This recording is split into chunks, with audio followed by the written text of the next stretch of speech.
सवाल नंबर 1। दिन में सबसे ज्यादा ऑक्सीजन कौन सा दरख्त खारिज करता है?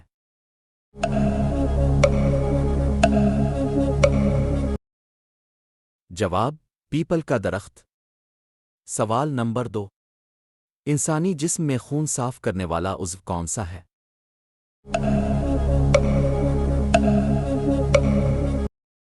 जवाब: गुर्दा। सवाल नंबर 3। जमीन का सबसे बड़ा जानवर कौन सा है?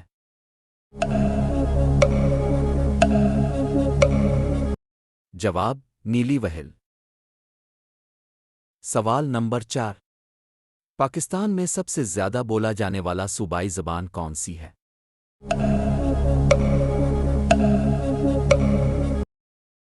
जवाब: पंजाबी।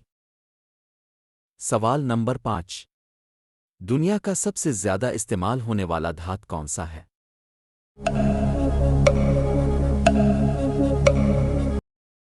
जवाब: लोहा। सवाल नंबर 6।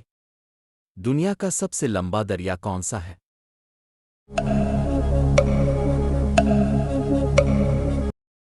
जवाब: दरियाए नील। सवाल नंबर 7। नहाते वक्त पेशाब लगना किस बीमारी की अलामत है?